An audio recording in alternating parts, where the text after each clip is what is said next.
ডিপার্টমেন্টের টাকা।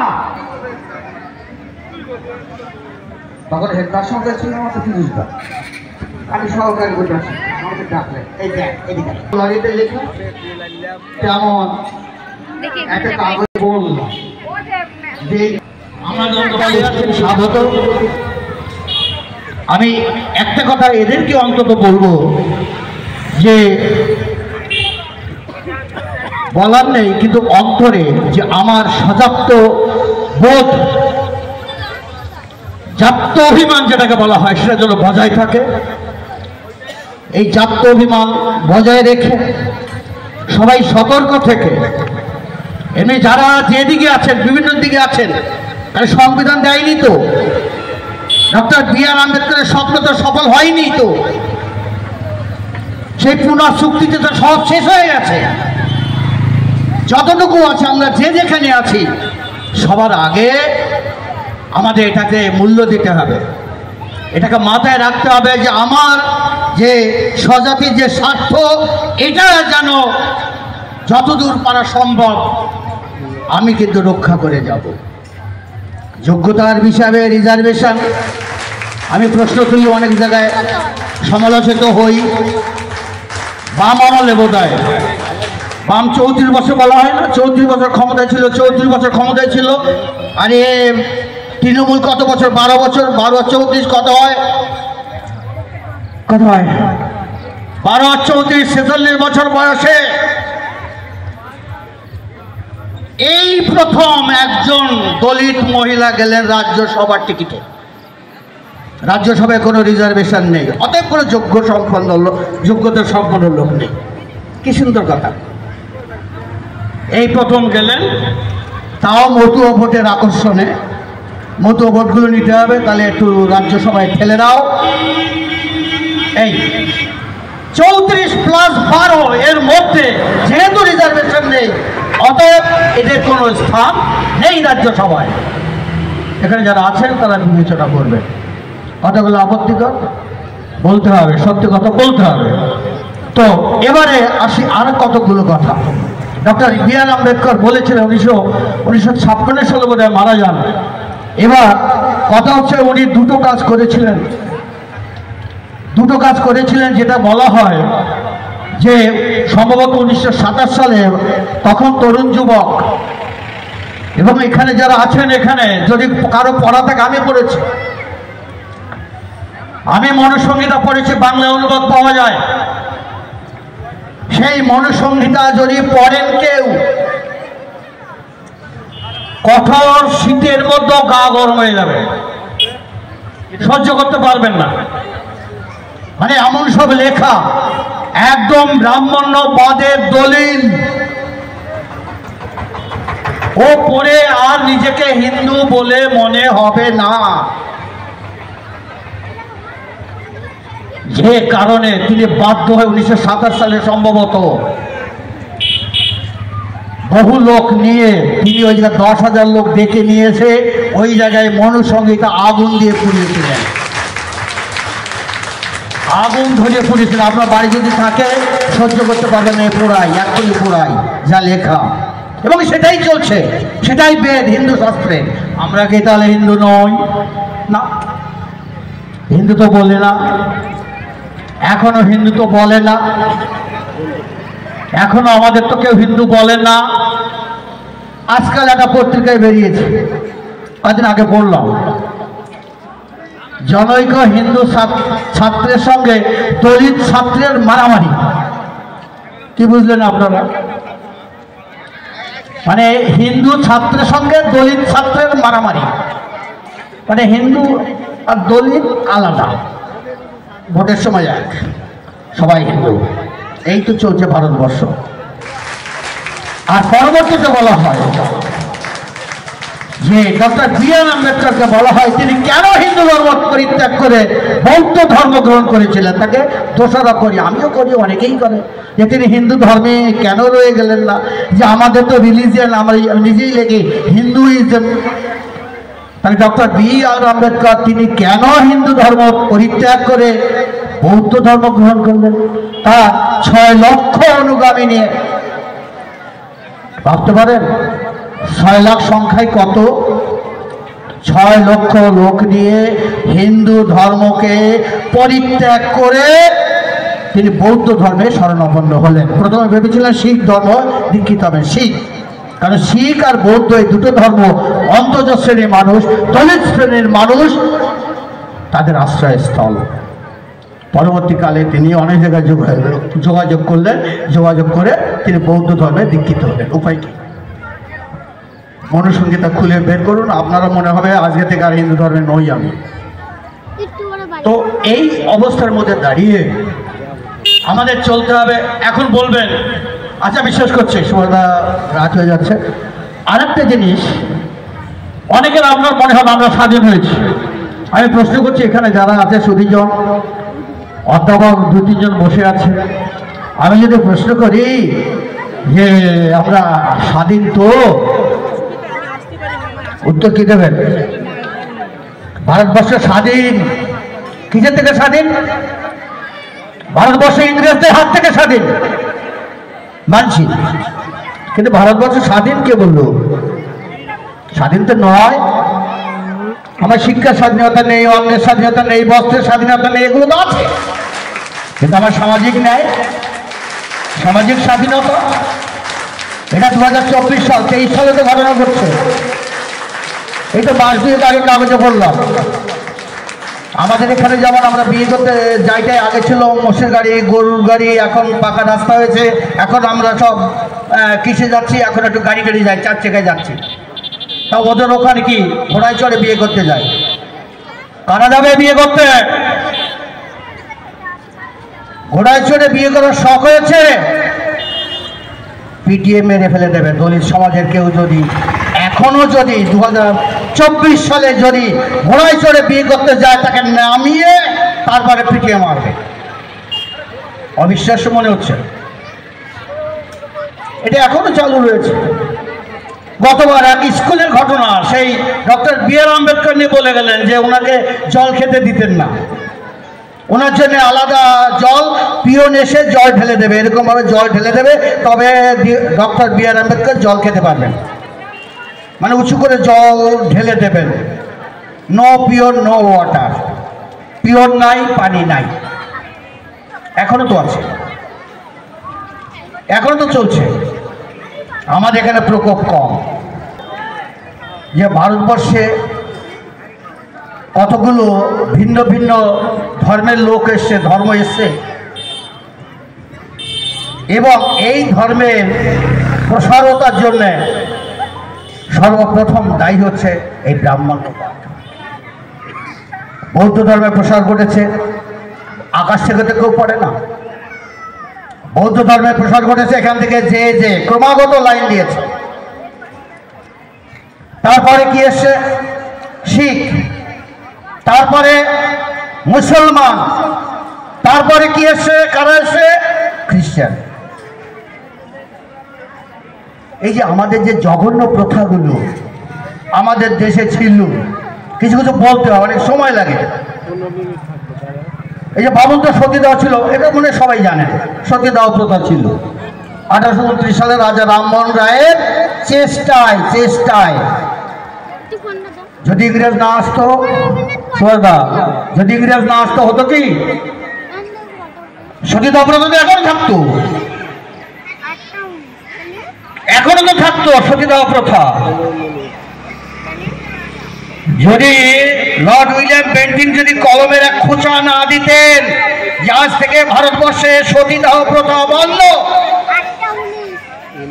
এখনো বন্ধ হতো না, এখনো চলতো। তাহলে ইংরেজ ও মহিলাদের ক্ষেত্রে আশীর্বাদ বলা যাইতো নাকি? বলা যাইতো?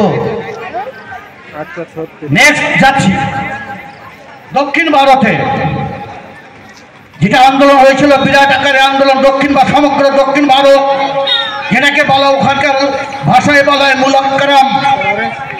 বেশি দিন আগের কথা না, বেশি দিন আগের কথা না, মানে 19 শতাব্দীর একদম গোড়ায় 1801-2 সালে, 1806 সালে আইনটা প্রচলন করে ওখানকার রাজাকে দিয়ে, যে দলিত নিম্নবর্ণের যে মা বোনেরা তারা বক্ষে কোনো কাপড় দিতে পারবে না। যদি দাও ট্যাক্স দিতে হবে। অবস্থাগুলো বুঝুন, একটু পড়াশুনো করবেন, দেখে নেবেন, বিস্তারিত যাব না। সেখানে তাদের স্তন কর দিতে হবে নিম্নবর্ণের মহিলাদের।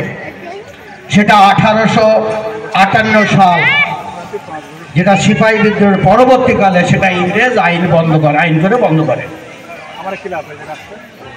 ইংরেজ যদি না আসতো এখনো চলতো, তাহলে ইংরেজ তো ওদের পক্ষে, ওদের জন্য তো আশীর্বাদ। গুরুচাঁদ কোন ব্রাহ্মণ সমাজের মধ্যে দিয়েও, যে পাঠাকে রেখে আনন্দ বলেছেন, গুরুচাঁদকে কিন্তু পড়ানোর,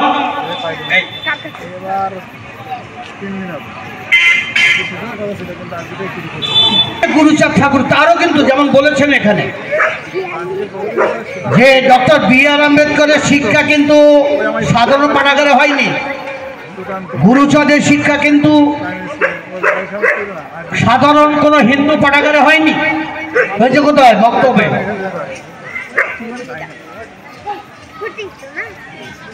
মক্তব বলা হয় ওগুলোকে, মুসলমানদের যে শিক্ষা প্রতিষ্ঠান মক্তব বলা হয়। তো যাই হোক, সেই মক্তবে পড়াশোনা করা হয়। তো এই হচ্ছে বিষয়টা, মানে নিম্নবর্ণের জন্য সাধারণ যে স্কুল সেখানে পড়াশোনা করা যাবে না। তাহলে যার জন্য গুরুচাঁদকেও কিন্তু অভিযোগ করা হয় গুরুচাঁদের প্রতি যে আপনি মশাই ইংরেজ খেদানোর জন্য, হ্যাঁ আমার, তাহলে ইংরেজ কিন্তু এদের পক্ষেও আশীর্বাদ। অর্থাৎ দুর্বলের কাছে কিন্তু বিদেশি শাসক যারা, তারা কিন্তু আশীর্বাদ। কেন? যে তারা সমদৃষ্টিতে সব প্রজাকে শাসন করে। এটা আমার কথা না, স্বামী বিবেকানন্দের কথা, যে বিদেশি শাসক সমদৃষ্টিতে সবাইকে ট্রিট করে।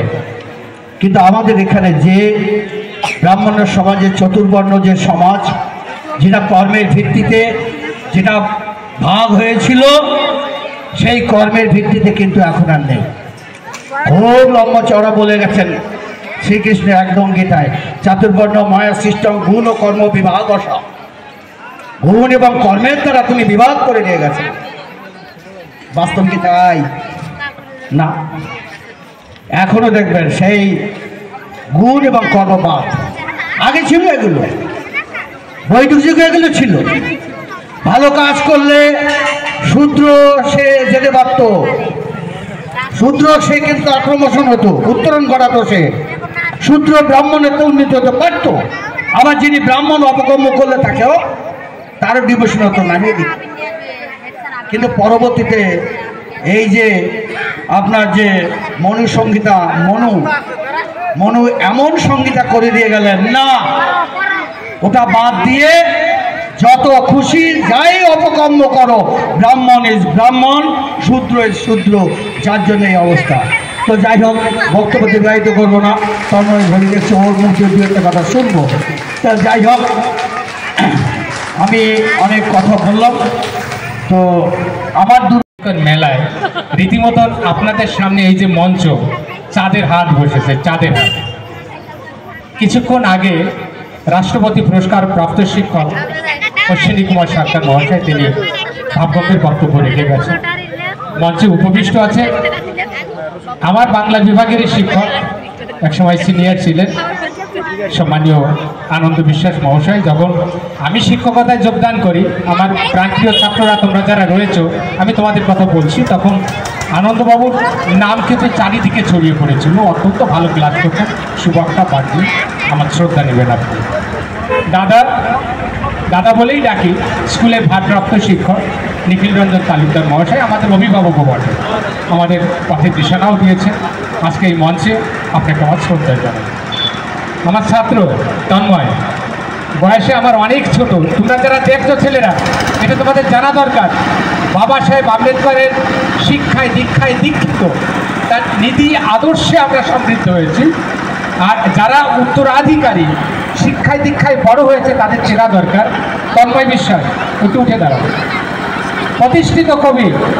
শুধু আমরা এখানের লোক জানি না, চিনি না, সারা বাংলার লোক চেনে, এক ডাকে তন্ময় বিশ্বাস, নবসুন্দর সম্প্রদায়। তন্ময়, বয়স আমার অনেক ছোট, কিন্তু তোমার মধ্যে যে দেবতা রয়েছে সেই দেবতাকে আমি শুনতে চাই। অধীরবাবু, অনেক কারণেই এক জায়গায় এক মঞ্চে আমরা উপবিষ্ট হই, অনেক সময় মনে থাকে না সম্বোধন করবার, তো আজকে এই সুযোগে আপনাকে আমার শ্রদ্ধা জানাই। সম্মানিত মঞ্চ, আমি সমাজসেবী প্রদীপবাবু রয়েছেন, আমাদের অলোক মণ্ডল রয়েছেন। আমরা এর আগেও অনেকবারই ওই আম্বেদকর পল্লীতে, আমার বেশ মনে পড়ে অধীরবাবু আর আমি টেনে দিয়েছি দুজনেই। আমাদের শ্রদ্ধা আনন্দবাবু যাননি, নিখিলদা যাননি, মন্টু রয়েছে উপপ্রধান, আর নববাবু, আপনাকে একটু উঠে দাঁড়াতে বলবো। আসলে আম্বেদকরের প্রতি এত প্রীতি আমি আমার এই প্রজন্মে খুব কম লোকের মধ্যেই দেখেছি। নববাবু একটা উজ্জ্বল দৃষ্টান্ত, আম্বেদকরের প্রতি এত প্রীতি তার, আপনাকে আমি আমার শ্রদ্ধা জানাই। যারা রয়েছে অনেকের নামও জানি না। বিশ্বজিৎ, আমার পত্নী যে স্কুলে শিক্ষকতা করে সেই স্কুলেরই শিক্ষক, আমার ছাত্রও বটে, আমার ভালোবাসা প্রভাস। আর সুজিত এদিকে সুসঞ্চালক, আমি পরিচয় করিয়ে দিই, আমরা ভাগ্যবান। বিভূতিভূষণ বন্দ্যোপাধ্যায়ের পুণ্যভূমিতে আমরা থাকি, দীনবন্ধু মিত্রের পুণ্যভূমিতে আমরা থাকি, আর আমাদেরই কাছে দুইজন লেখক, সুপ্রতিষ্ঠিত লেখক, কবি সুজিত বালা, সারা পশ্চিম বাংলায় তার নাম ছড়িয়ে পড়েছে, যেমন কোপার বাংলা পর্যন্ত। আমার বয়সে অনেক ছোট নাতি, তবু বললাম ভিতরের যে দেবত্ব তাকে আমি আমার শ্রদ্ধা জানাই। আর অতি অবশ্যই আমার ভক্তিমতী মায়েরা যারা সামনে বসে আছেন, আজকের এই আলোচনা শুনবেন বলে, আসলে অনেক দীর্ঘ আলোচনা হয়ে গেছে। আমাদের রাজনৈতিক মতাদর্শের দিক দিয়ে আমরা ভিন্ন মতের অধিকারী সুভাষবাবু, তবুও তিনি আসলে অনেকটা সময় দিতে পারেন না, ব্যস্ত মানুষ তিনি। তো আপনারা যারা রয়েছেন ভক্তিমতী মায়েরা, আমার বিনম্র শ্রদ্ধা, আমার প্রণাম নেবেন।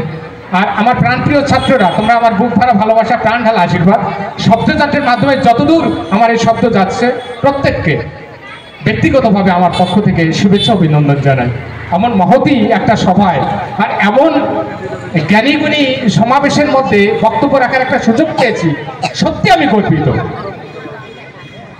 আমি আমার অভিব্যক্তি যেটা ভাষায় প্রকাশ করে বোঝাতে পারবো না। আজকে নিখিল রঞ্জন তালুকদার এখানে রয়েছে, আনন্দ বিশ্বাস রয়েছে, এর স্বপ্ন আমার সার্থক হয়েছে, পূর্ণ হয়েছে। উদ্যোক্তা যারা, বাবা সাহেব আম্বেদকর একটা মহাসমুদ্র, তাকে নিয়ে আলোচনা করার মতো ধৃষ্টতা আমি দেখাতে চাইছি না, কিন্তু এই মহতী মঞ্চে এই সুযোগটা পেয়ে যে মহাপ্রাণ, যাকে নিয়ে আমরা আলোচনা করছি, বাবা সাহেব ভীমরাও রামজি আম্বেদকর, অনেকে আলোচনা করেছেন। বিশেষত আমাদের ভান্ডারখোলা থেকে, নতুন পাড়া থেকে নরেন্দা, আসমুদ্র জ্ঞান আপনার বাবা সাহেব ভীমরাও রামজি আম্বেদকর সম্পর্কে। অসংখ্য ধন্যবাদ আপনাকে। আর আজকের এই মহতী সভায় আমি প্রথমেই বাবা সাহেব ভীমরাও আম্বেদকরকে আমার বিনম্র শ্রদ্ধা, শতকোটি প্রণাম জানাই। দেখুন, আমরা হিন্দু ধর্মে দীক্ষিত, আমরা অনাদি অনন্তকাল থেকে, ছোটবেলা থেকেই শিখে এসেছি যে আমাদের বিদ্যার অধিষ্ঠাত্রী দেবী সরস্বতী, মা সরস্বতী।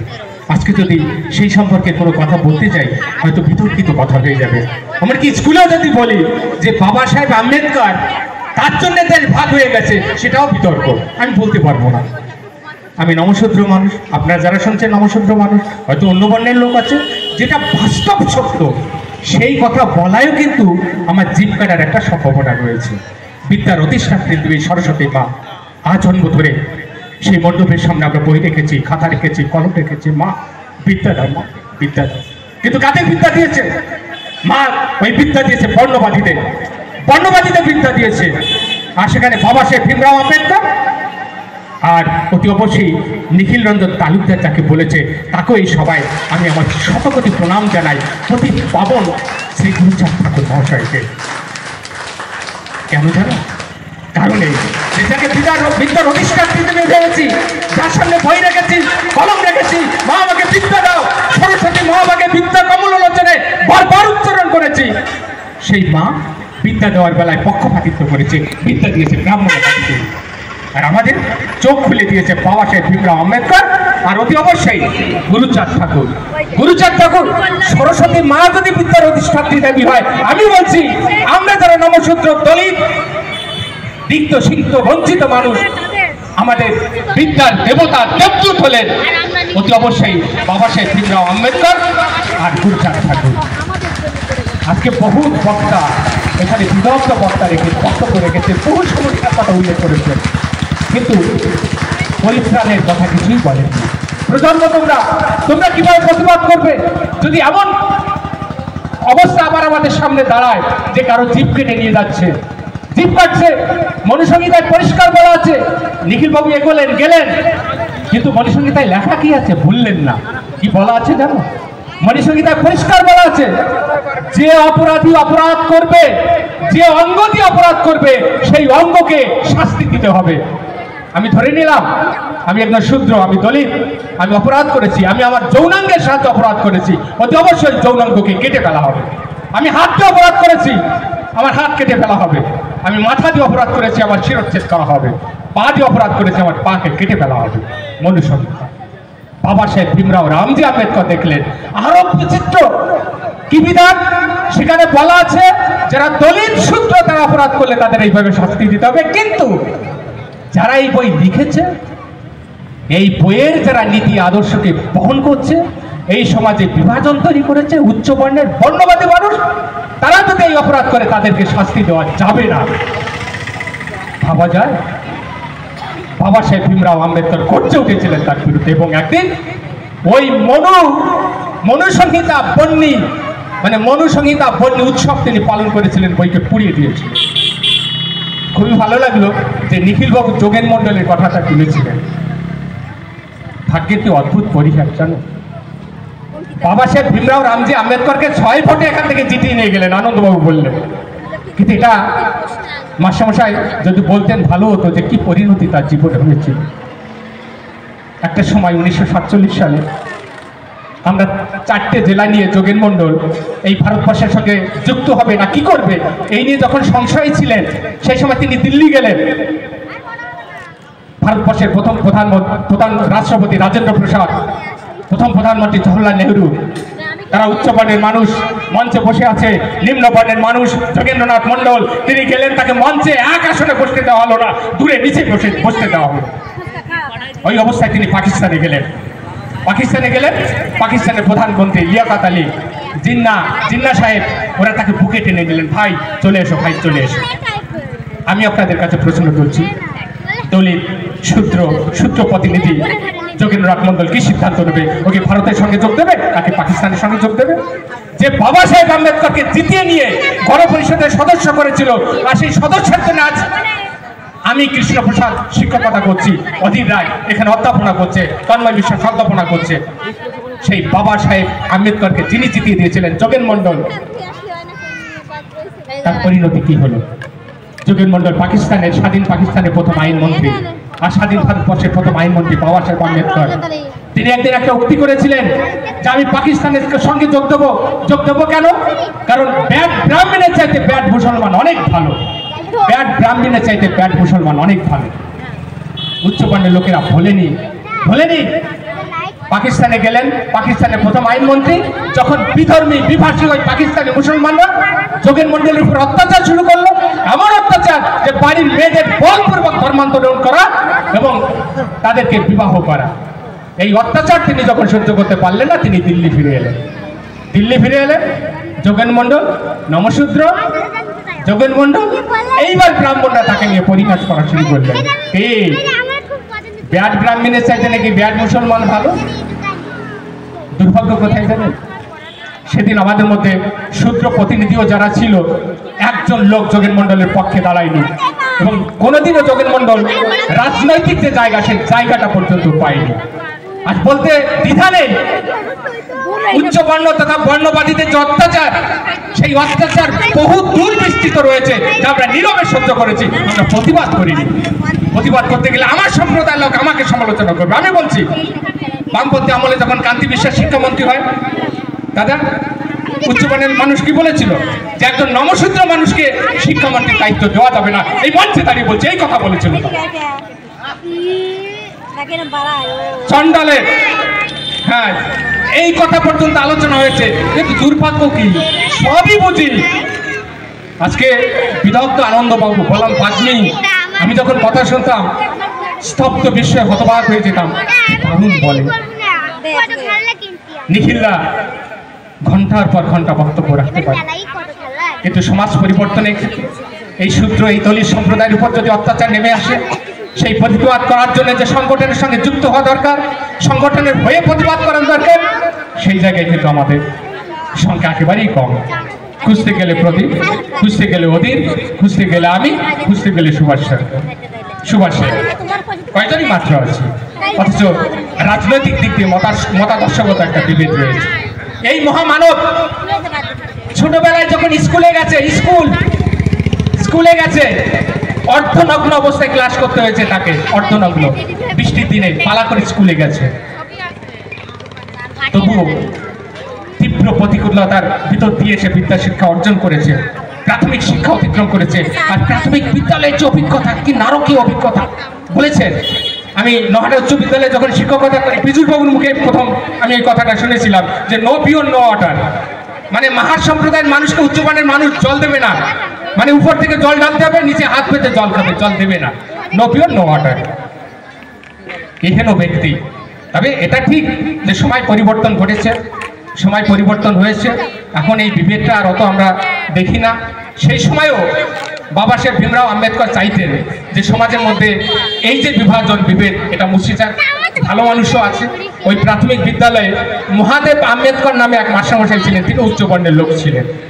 বাবা সাহেব ভীমরাও রামজি আম্বেদকর এই যে পদবিটা, মহাদেব আম্বেদকর ওই মাস্টারমশাই ওই ভীমরাওয়ের সঙ্গে পদবিটা জুড়ে দিয়েছিলেন। এমনকি মহাত্মা গান্ধী একসময় ওই আম্বেদকর পদবী শুনে বলেছিলেন যে হয়তো ব্রাহ্মণ উচ্চবর্ণের লোক তো হবে। দাদা আমি আর একটুখানি আলোকপাত করবো। আপনি পুনা প্যাক্টের কথা বলেছিলেন, পুনা চুক্তি 1932 সালে হয়েছিল। আমি তন্ময়কে বললাম যে 3 বার গোলটেবিল বৈঠক হয়েছিল, তার মধ্যে স্মরণীয় হচ্ছে 1932 সালে তৃতীয় গোলটেবিল বৈঠক।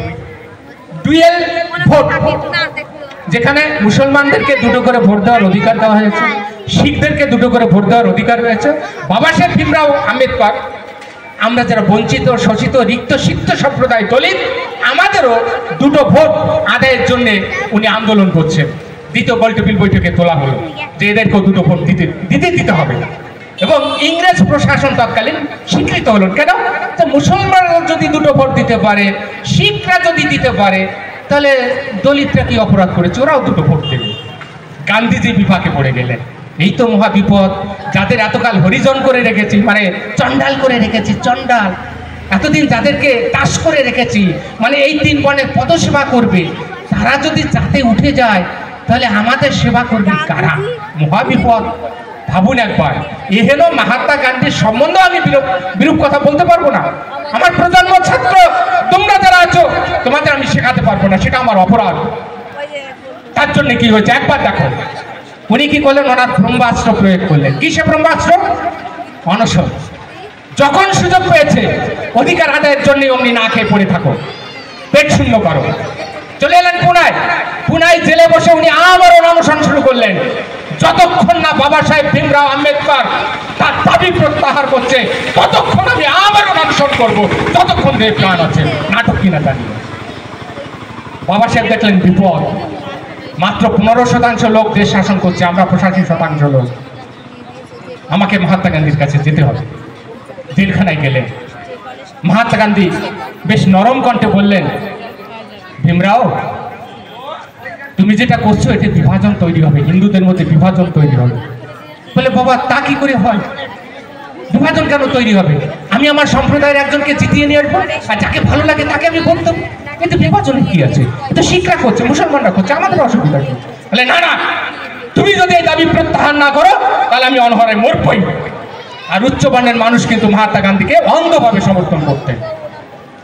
বাবা সাহেব যখন দেখলেন যে বিপদ, এখন কি করা যায়, মহাত্মা গান্ধী আবার বলল যে তুমি যদি এই দাবি প্রত্যাহার না করো তাহলে আমি মরবই।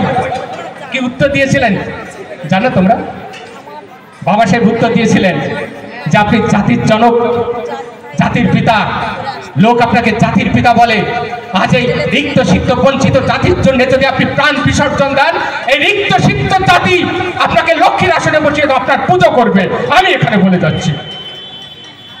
বাবা সাহেব ভীমরাও রামজি আম্বেদকর বলেছিলেন এরকম বৈষম্য আজীবন ধরে এখনো পর্যন্ত চলছে। যেটা লিখিতবাবু বললেন, ঘোড়ায় চড়ে বিয়ে করতে পারি না। ঘোড়ায় ছেলে এটা রাজস্থানের মতন জায়গায় নিম্নবর্ণের লোক ঘোড়ায় চড়ে বিয়ে করতে যেতে পারবে না। অদ্ভুত বিচার। তবে আমি বলবো, তোমরা যারা প্রজন্ম রয়েছো, এই কথার জন্য কোনোদিন না বলো যে স্যার আপনারা কিন্তু আপনারা আমাদের পথ দেখাননি। বাবা সাহেব ভীমরাও রামজি আম্বেদকর বলেছে, আমরা যারা দলিত, আমরা যারা শূদ্র, আমরা যারা নিম্নবর্ণের মানুষ, রিক্ত সিক্ত বঞ্চিত, আমরা কখনো শ্মশানের জিনিস বাড়িতে আনবো না, মরা জিনিস খাবো না, মরা জিনিস খাবো না, শ্মশানের জিনিস আনবো না। আমরা সংগঠিত হব, আর আমার শেষ কথা, বাবা সাহেবের সঙ্গে আমরা নেতৃত্ব দেব। আর এই নেতৃত্ব দেওয়ার জায়গায় যদি তোমাদের পৌঁছাতে হয়, আমাদের কিন্তু অস্ত্র লেখাপড়া। গুরুচাঁদ ঠাকুর যে কথা বলে গেছে, বাবা সাহেব ভীমরাও রামজি আম্বেদকর যে কথা বলে গেছে, সেই মন্ত্র আমি শিক্ষক হিসাবে তোমাদেরকে দেব। বাবা, খাও বা না খাও, লেখাপড়াটা করে যাও। যদি করতে হয় ভিক্ষা, গুরুচাঁদ ঠাকুরের কথা, যদি করতে হয় ভিক্ষা, যারা অভিভাবক অভিভাবিকা আছেন তবুও ছেলে মেয়েকে দেবেন শিক্ষা। আর শিক্ষার আলো চেতনা আনবে, আর যেই চেতনা আনবে বিপ্লব, আর সেই বিপ্লবের সাহায্যে আমরা যারা শূদ্র আছি, আমরা যারা দলিত আছি, আমাদের ভাগ্য পরিবর্তনের অধিকার আদায়ের যে আন্দোলন, যে লড়াই, সেই লড়াই আমরা সামিল হব, সংঘবদ্ধ সামিল হব, সংঘবদ্ধভাবে সামিল হব, এবং অতি অবশ্যই আমাদের অধিকার আমরা আদায় করতে পারবো। সংবিধানের জনক বাবা সাহেব ভীমরাও আম্বেদকর আজকে এই মহতী অনুষ্ঠানে একেবারে অন্তিম লগ্নে আমার বক্তব্যের শেষে তাকে আর একবার আমার ভক্তিপূর্ণ প্রণাম জানাই। আপনারা যারা আছেন আপনাদেরকে শুভেচ্ছা অভিনন্দন জানাই। মঞ্চে যারা আছে আমার বিনম্র শ্রদ্ধা। ভালো থাকবেন সবাই। ধন্যবাদ।